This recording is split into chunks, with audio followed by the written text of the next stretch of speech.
Welcome to the Intentional Encourager podcast, where each episode brings you compelling conversations and stories designed to entertain, enlighten, and encourage. And now here's your host, Brian Sexton.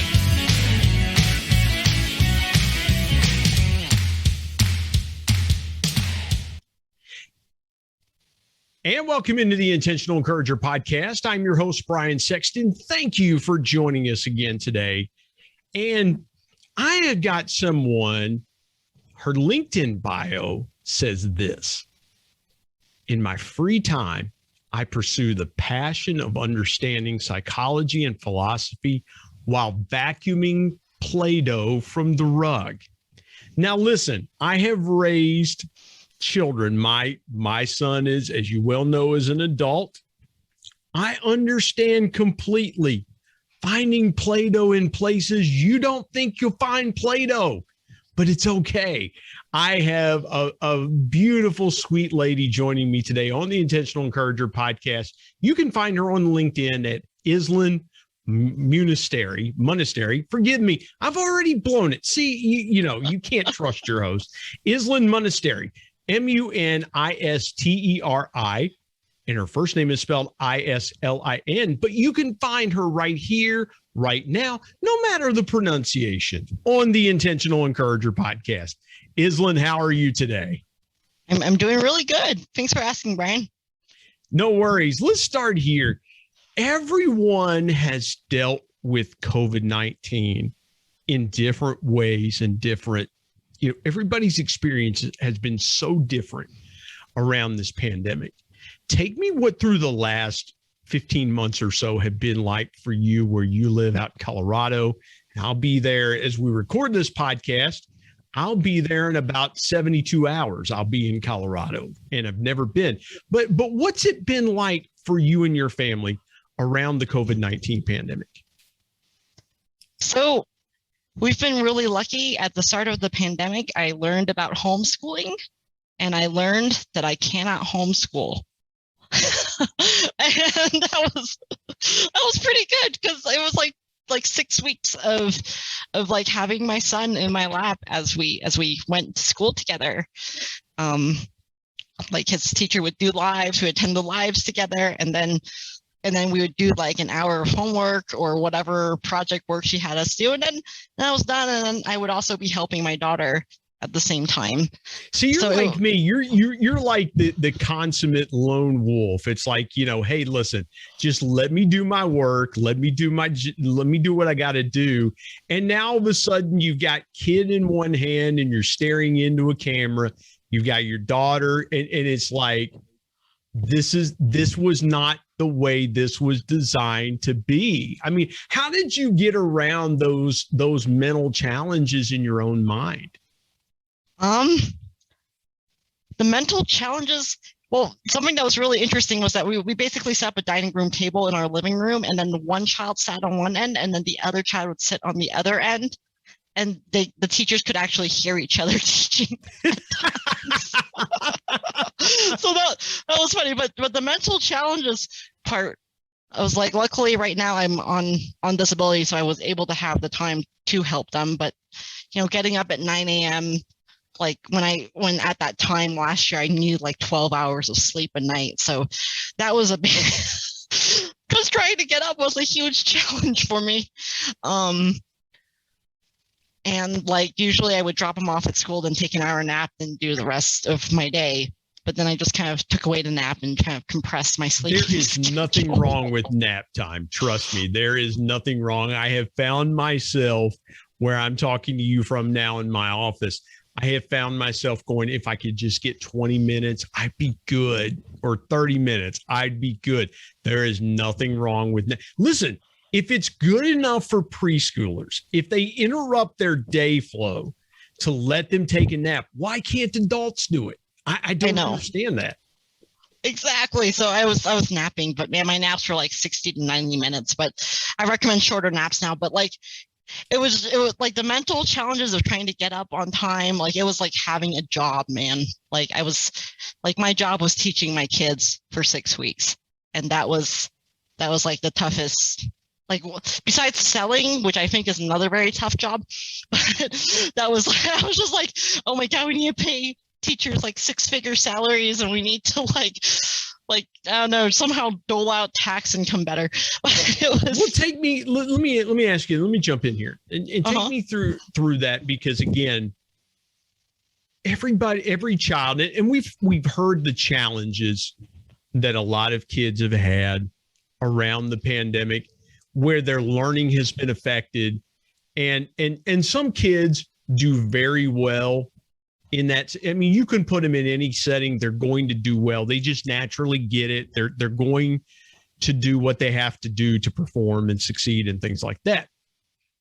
How was it for your kids? You mentioned just a minute ago, sitting across the table, you have a dining room table. One child is on one end with their class. The other child is on the other end with their class. Take me through, how do you feel like your kids handled their learning situation during the pandemic? I really think it comes down to ages and stages, right? Like my son, who was 6 years old, like could not do anything on his own. Like I tried that with day one.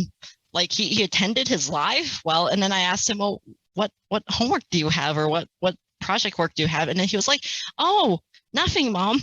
And then we went on the video on Seesaw, like there's like a 10 or 20 minute video on Seesaw waiting for us. It's like, these are the activities you need to do. Let's do them together. And it was just like, oh shoot, man, like he couldn't, there was no way he was doing it on his own. But then my daughter, who was like 9, 10-ish, like she got through most of it on her own, and she only needed help with like certain questions, and she was done in like an hour. Like, what do you think was the biggest thing that you learned from that? Because again, we in West Virginia, we face that here because now all of a sudden, literally within a weekend, I'm working from home.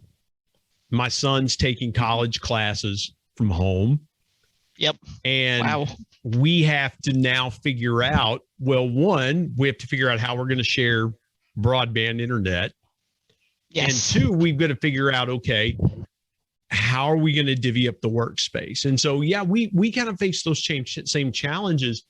And I think what we learned, and I want to get into what you learned, but I think what we learned, Islin, is we learned that we have our own needs and our own ways that we need to go about doing it. Because for my son's college classes, they now all of a sudden were just stopped, and then they were online going forward. We thought we had the technology set up, and it worked out great when you're here one day a week. It doesn't work so great when you're here 5 days a week, 6 days, 7 days. You're in that same space. What was the biggest lesson that you learned throughout the last year that you will carry forward going forward? The biggest lesson. Wow, that's a hard one. I'm a lot more patient than I thought I was with my kids. But I think the biggest lesson, I think, was the ability, like our ability to have high-speed internet in a rural area. Like we literally got enterprise-grade internet, like before the pandemic, because my husband and I work from home and we do video calls. So 15 megs a second is not going to cut it with like 3 people on video calls, right? So we were lucky, and we had high-speed internet, like 100 megabytes symmetric, like between since 2019. So we already had the high-speed internet taken care of for us, and it was really lucky that we had it before the pandemic. I don't think we could have survived the pandemic without it. I'm glad you mentioned that, because I don't think people realized, everybody thought, okay, we're going to work from home. This is, and I know people that said, oh, it's great. It's awesome. And this and that. we live in West Virginia. We live in a technology challenged state where broadband internet access is not readily available. We and even my family and I, we had to make some changes in the middle of this thing to get faster and faster internet speed. We're actually able to find a provider. When you think about that challenge, do you feel like you dodged a bullet? Do you feel like, oh, wow, we were prepared, even though we had no idea what was happening, we got prepared before we had to get prepared? Because some people got caught off guard. They were not prepared whatsoever. Oh yeah. We were like, cause my husband and I, and like, I'm trying to get back to work, but like, and my mother-in-law and his mother, like already all work from home.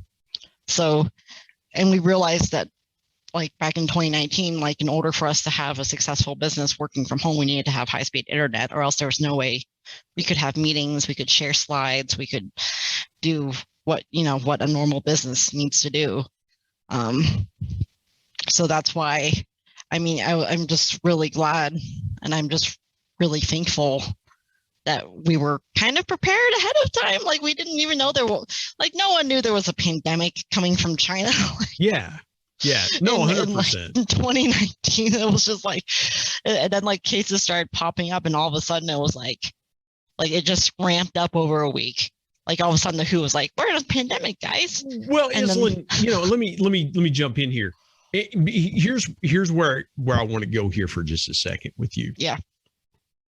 You guys decided in 2019 you were going to start working from home and doing your business, things like that. People who hadn't worked from home, it was a shock to their system. Oh, yeah. What's a piece of advice that you have for anybody still struggling with the work from home?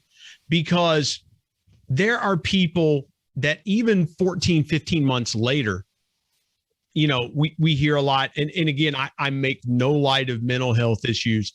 There were times last year where I was like, I am so sick of these four walls, because I was used to being out and seeing customers out and things like that. I wanted to be out. I wanted to be out away from things and away from these four walls. But your business was home based before everybody became home based. So what's your biggest piece of advice for folks that are still struggling with, am I ever going to get back to working from normal? Or if their company says, hey, this is going to be the way it is going forward. What's your piece of advice for folks on how to really make it work for them working from home? Definitely. That's a good question. I would say you have to be self-aware. So you need to know, like, do you need to have meetings and like face-to-face contact with people each day to stay happy and healthy, right? Because there's some people I know that, like some engineers I know that, like my husband, they could put them in a sealed box, let them work for 8, 9, 12 hours a day, not see another person. They're perfectly happy. Like they're golden. But then like me, I know I'm more social. So I found that, having 1 or 2 connection calls with new people I meet on LinkedIn a day really helps me. And then I can see if I can partnership with their business too. And so there's kind of like a business benefit there too. And you just have to really be self-aware. It's like, if you need those connection meetings, like if you need that like 1 or 2 hours of socialness each day or even more, like you need to put up those calls in your calendar, those Zoom meetings, so that you don't get depressed, right? You don't go to those bad mental health places because you're not connecting enough with other people. I forgot the source of this, but we're super social animals. Like we need other people, the vast majority of us, to survive and to be happy and to be functioning, right? So, if you need like therapy, right? Like while you're like stuck at home, or it's triggering stuff that you never thought would ever come back up again, it's also perfectly fine to get telehealth and go get therapy too, and there's like no judgment, there's no stigma.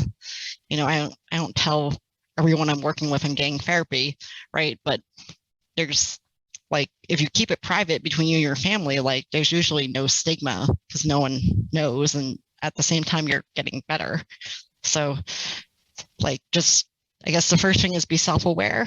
Second thing is schedule those social meetings that you need. And the third thing is, if you still feel like you need help, it's okay to get a therapist over telehealth, because insurance for the most part is covering that right now. Like, or you can go private and go private pay. But I mean, just know what you need is, and being self-aware is the biggest part. Yeah, I love that. Let's step aside and take a break. We come back. I want to talk to you about something I found in your LinkedIn bio that's really good about growth, cutting edge growth marketing. I think people, there's a lot of ways to skin a cat. I want to talk to you about marketing and especially now marketing from a different place and a different perspective in the work from home environment. Talking to my guest, Islin Munisteri, right here on the Intentional Encourager podcast. Back in just a moment.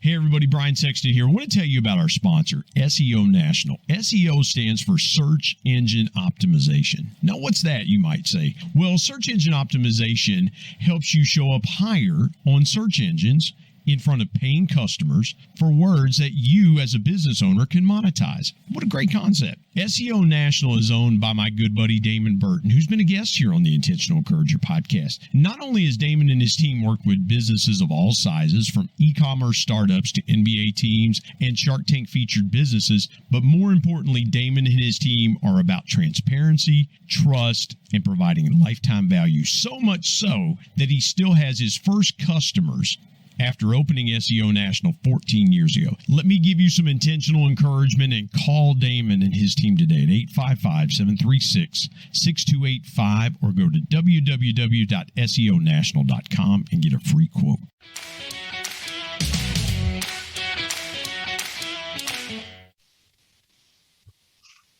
Islin, I want to talk about something I saw in your bio. Cutting edge growth marketing.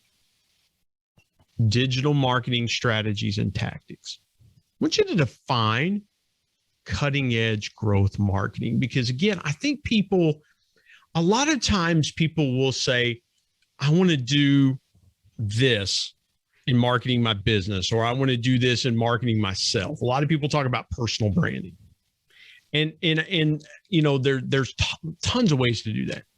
What is cutting edge growth marketing to you? I'm curious about that. I really want to hone in for a few minutes on that. Sure. So to me, growth marketing and cutting edge growth marketing means having an understanding of how your customer became a customer, having an understanding of the customer journey. So we're HubSpot Gold Solution partners. So we usually put our clients on HubSpot because that gives them an understanding of how, say, a customer came in from an ad, how you converted them, how you did your sales process for the deal pipeline, and how they became a customer, and then have the customer success, like the ticketing pipelines, to kind of drive them through your onboarding process so that they're fully a customer and they're satisfied in the first 90 days, and you can keep on retaining them as a customer. This is huge. And I want to jump in here because I cut my teeth for a lot of years in B2B. Okay. And so, we would in the food service industry where I started, I was there for 15 years, my first 15-year career. You would call on a customer. You would, and my sales process was about 4 weeks. From the time I started, I could get them to buy something in about 4 weeks. Seeing them a couple times a week, talking about strategies and what we could do to things like that, and getting them from that first interaction to actually getting product in their door. It's about 4 weeks. I figured it out. It's about 4 weeks. There was no let's check in with you in the first 90 days to see how everything's going. There was no, are you completely satisfied? How's that onboarding process look? For us, it was get a credit application, get it filled out, get a customer number set up, wait for that customer to say, okay, I'm going to place my first order. Then it was up to the salesperson to really be that frontline person and checking in and saying, hey, everything good? How you doing? When do you expect your next order? Things like that. What you're talking about is something that's radically different from a lot of old heads like me that did B2B a little bit differently. What do you see when a customer comes back to you and says, this, and this is what I liked about the process? What are you finding that customers are connecting with more and more in the sales process? I'd say in the sales process, like they like custom proposals. They like having a solution that answers their specific problems. And I think like being really intentional about the discovery call and strategy and goals is really key to having a good sales conversation. You really need to get to the root of their problems in discovery, or else you don't give them a good proposal in the services industry. I love that. And I'm jotting this down, getting to the root of the customer, because we talk about problem solving a lot. People would talk about, well, we've got to offer the right solutions. We've got to solve problems. We've got to do this and that. And I think everybody is so focused a lot of times on problem solving that we forget what connected a customer to us in the first place. Like, why did the customer choose us to start with? Exactly. So, yeah. Why did they? Because in Islin, I've said this, and I'll say it again. I said this in my book, People Buy From People, and I'll say it again. People buy connection before ever making a transaction. And you don't know what that connecting rod was that got them to you in the first place. What's something that surprises you that customers say when you check in with them? Like, I didn't figure that would be an answer, or a customer said, yeah, Islin, this is why we chose to do business with company X because of this. And it's like, oh, that's kind of a surprise. I guess something that's surprising, like we do a lot of HubSpot onboarding. And I guess what's surprising for me is to hear that they're like some other people that onboard them, like they don't necessarily do all the technical setup in the background that you need to do to make it fully running. I feel like the onboarding process is really key. If you want to get a tool working right in the first place, you need to have that technical setup. Yeah. Well, here's the thing too. And I love what you said about onboarding a customer, because I think people say to themselves, listen, we've done all the legwork up front. We've shown the customer value. We've given them the reason to buy. We've given them the opportunity to buy.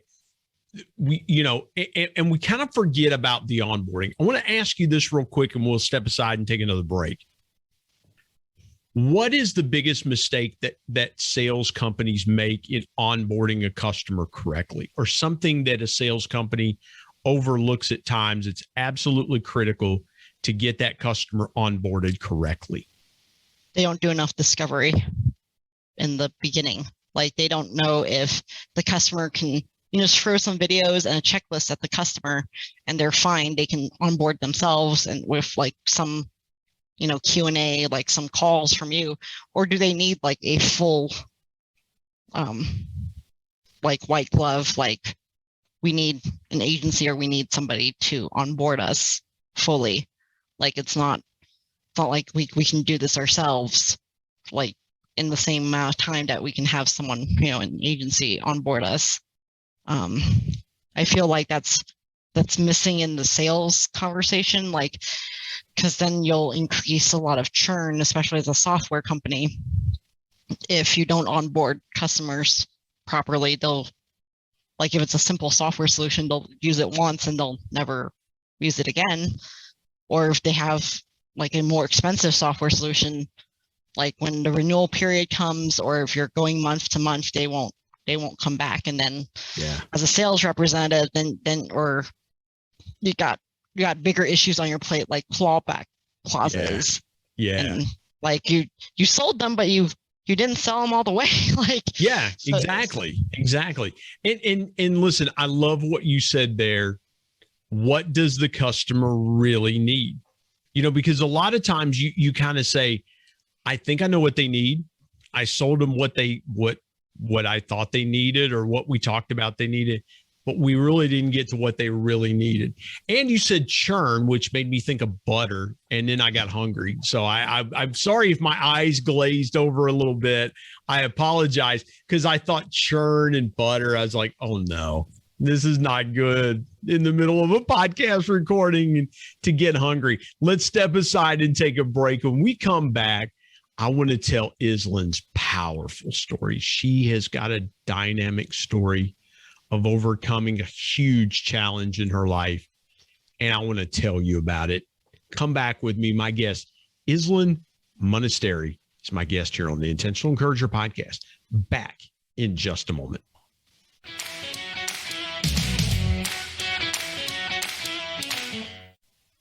Hey, everybody, Brian Sexton. Want to tell you about my new book, People Buy From People, 10 Powerful People Lessons from the Ultimate People Person. My dad was one of the greatest connectors that I ever knew. And he shared with me 10 connecting principles that I have used throughout my 25-year sales and sales management, customer engagement, and leadership career that I'm passing along to you. If you want to be a stronger, deeper, and more powerful connector, you've got to pick up a copy of People Buy From People. There are concepts in there that you may not realize help make you a power connector. You can go to Amazon and pick it up, Kindle if you're an e-reader and you like to do it that way, or now available on Audible.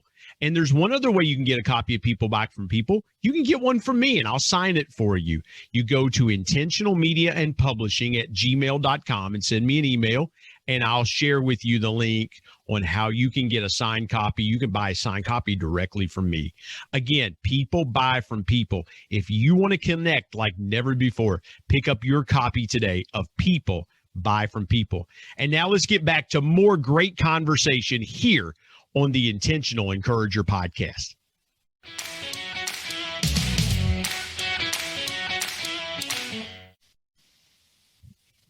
Islin, let's now tell your story.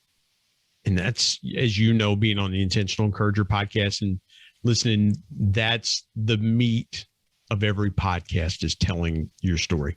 So take me as far back as you want to go from point A to today, and talk through your story and the challenges that you've overcome. Yeah, definitely. So, I mean, I was fairly successful in school growing up, and that's really all my parents expected of me. But there was a whole nother side of life that I did not know I needed to function well in, and that was the emotional and spiritual part of life that you don't get in school. And if you're lucky, like, your parents give you what they had emotionally. And for my parents, I didn't get too much, to be honest. I mean, they gave me everything they had, but it wasn't, and it's unfortunate when you look back and you're like, well, it wasn't quite enough, but that's what therapy and having a supportive community is about. And so I think sometime in high school, I was bipolar, and it took about 10 years to diagnose that correctly. I was seeing psychiatrists and therapists all through those 10 years, like since I was 18. I was even seeing a high school counselor once a week. And no one really saw it until I had a massive breakdown when I was 28 up in Alaska. husband and I and the kids were living in Alaska, and we had au pairs, helping take care of the kids. And I just had, like, I went through spurts of suicidality before, but I never got to the point where I got to a point where I could not function. Like, I was suicidal. I had a really bad depressive episode. In 2017, and then I spent 7 days at a psychiatric hospital. Oh, wow. So I got to ask you this, and forgive me for jumping in here, but you go back to your high school days and you talk to a high school counselor, and being bipolar, and I had some family members that were bipolar. I had a cousin that passed away. He was bipolar. I understand that a little bit. You really needed a deeper level of help, but you were just trying to reach out to somebody, right? Is that, I'm trying to put myself into that moment and visualizing that moment. Did you talk to your high school guidance counselor or counselors because you really just needed to talk through that? What was your thinking even back then in trying to figure out what was going on with you? I mean, things were not going well at home, even though I was doing really well at school. Like, I had a close relationship with my dad, but with my mom, I basically had no relationship since I was like 12. And I've started a relationship with her again now, right? But like, she had issues. I do not know what issues they were, but it caused her to yell at me intermittently, like with no cause, right? And that's a very traumatic childhood experience, especially if it happens over many years. It kind of doesn't destroy a soul, but it definitely does not help you grow up. What do you think you would do if you had the chance to go back in time and talk to, you just happen to, you're at the age you are now, mm-hmm. and you could go back in time and you could parachute to your house growing up, you're 15, 16 years old then. What do you think you would say to then 15 or 16-year-old Islin? How would you try to help her knowing what you know now? I would probably gone on like bipolar meds sooner, right? I would have. What was interesting is that the help, like the therapist you get, is fits the level of awareness where you are. So I wasn't very aware. So like the therapist can only help you as aware as you are at the level of consciousness you're at. And then through different teachers and through different therapists, right, you go to deeper and deeper levels of awareness of yourself. So I couldn't really parachute in and help myself because I just didn't have that level of awareness at that time. So even if I told myself I would have, you're bipolar, you need to get on meds, I probably would have shooed away and been like, no, I feel great. Like, why would I need to be on meds for it? And now at 28, you let's fast forward back to what you were talking about just a minute ago. 28, you have a severe breakdown. Mm-hmm. Did you feel it coming, or did it just kind of hit you like a heart attack? We've had people, and I'm thinking back to a conversation I had with a friend of mine, Justin Welsh, here on the Intentional Encourager podcast. And Justin, his moment was ended up in the emergency room with an event.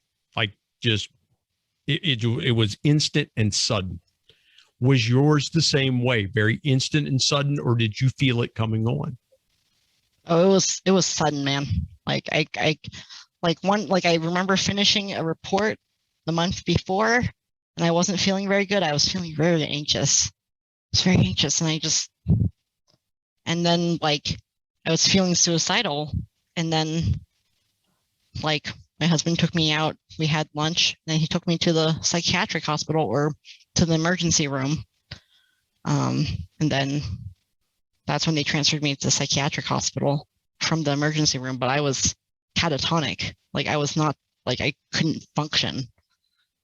like I could clothe myself and I could go to sleep and eat food and stuff, but that was like I was like, my husband and I decided to move out of Alaska after like the fact I was not getting better in 2 months. And we decided to move down to Colorado because we had family. And like, he basically had to pack up the house with some friends, and I could not help him at all. Do you think being able to dress yourself and feed yourself was just years of repetitive motion in doing Pretty those much. things day in and day out? Because, you know, again, I talk about routines, and I talk about it in my new book that I'm writing. And it's, you know, every morning's the same routine. Get up, make the bed, you know, take a shower, eat breakfast. I mean, it's, you know, there's not a lot that deviates from that. So you are basically just functioning on things you've always functioned in. Everything else was just kind of Gone. Was gone. Gone. Yeah. I wanted to kind of pull a little more conversation, because I think people are saying, well, how did you have the mental capacity? If nothing else, how did you have the mental capacity to feed yourself and clothe yourself and do all this other stuff? But it all just came, it was all just innate, right? Yeah, like I could do the basics, but could I drive? Hell no. I could not drive. It could not work. Like, I did not have the capability to work. They put me on a 6-month leave of absence, like with like FMLA and everything, and I could not get better in 6 months. Like, there were other points in my 20s that like I took 6 weeks off from work, and I got therapy, and then I could go back to work. That was okay. Like, there was a couple of other times that's happened, but like the when I was 28, I could not. Like, I was like not functional. Take me to that. I mean to interrupt you, Islin, but take me to that point where you had a breakthrough in your therapy, where you finally, because you just mentioned you would have therapy, you would get better, people would go back and relapse, and then, you know, you mentioned not being able to drive or work for about 6 months. Take me through the breakthrough moment where you finally were able to get over the hump, so to speak, not get, but able to get over that hump. Well, it's been 4 years, right? 4 or 5 years since I've been on disability. And in the middle, like I was manic when we were moving from Alaska to Colorado. Like, we stayed up too late one night, or we got up in the middle of the night one night because there was a hailstorm coming. So we had to move the truck and the trailer to another location down the highway in Canada. And I think I was like raving like manic as we were driving down to Colorado. And then it wasn't until like I found a psychiatrist here in Colorado, and she put me on the right meds, that I was no longer manic. But it's been a while. And I was going to therapy like 3 times a week, like doing meds, like all of it. It's only been recently here that I've been finally like gained the self-awareness enough to know what my anxiety triggers were. And I'm still working on it now, right? It's not like, oh yeah, I figured out my anxiety triggers, I'm done, I can go back to work. It's unfortunately not that simple. I still have issues driving long distance, just because of like ability to concentrate and focus, right? That still hasn't completely come back. The critical thinking, right, still hasn't completely come back. And like, I was a professional engineer in Alaska, right? I had a license, like professional engineer in petroleum engineering, and I'm still not functioning at the level I was when the month before I lost my job. Like, I was just like not, like I'm still not where I need to be. Wow. Let me ask you this as we wind our conversation to a close. What's the biggest lesson that you've learned from all that you've been through?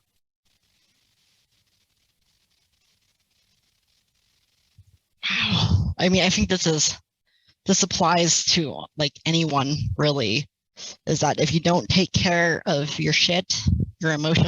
Oh no, It's okay.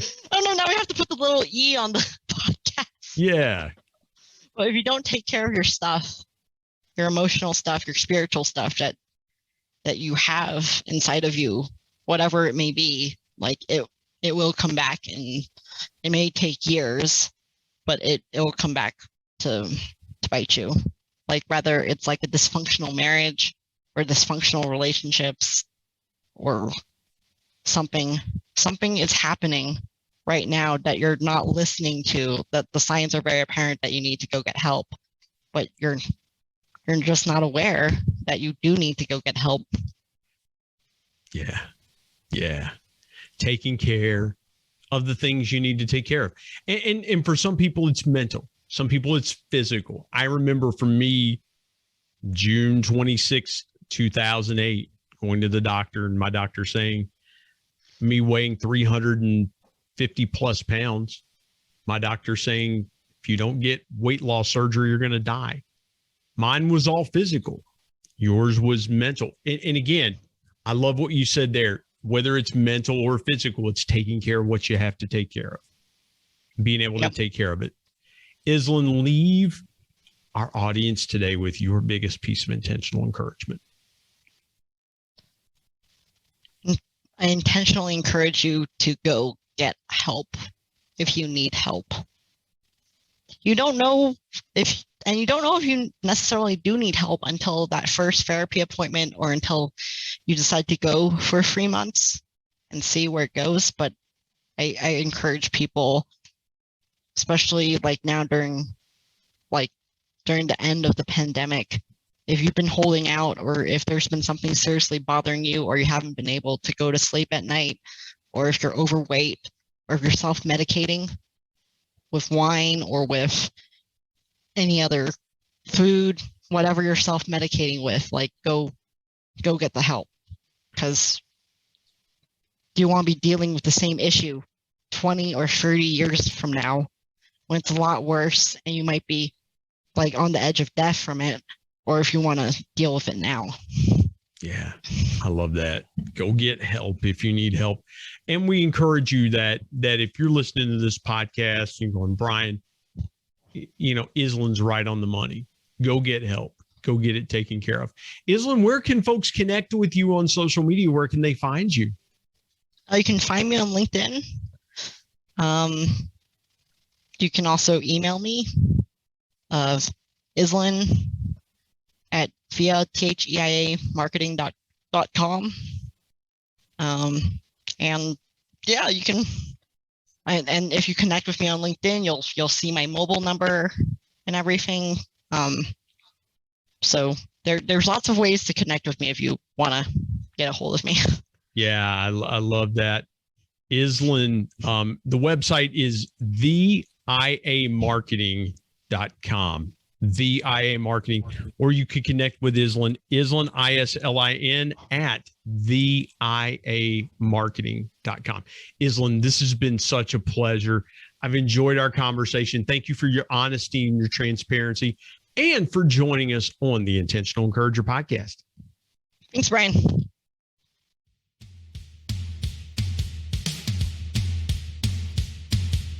My thanks as always to producer Bryce Sexton and technical advisor Matt Means. And of course, the ultimate thanks goes to the Lord Jesus Christ, who provides intentional encouragement every day through his word. If you're not subscribed to the Intentional Encourager podcast, hit the subscribe button wherever you get podcasts so you don't miss an exciting episode where you can get encouraged and stay encouraged. And remember, anyone, anywhere, at any time, any place can be an intentional encourager.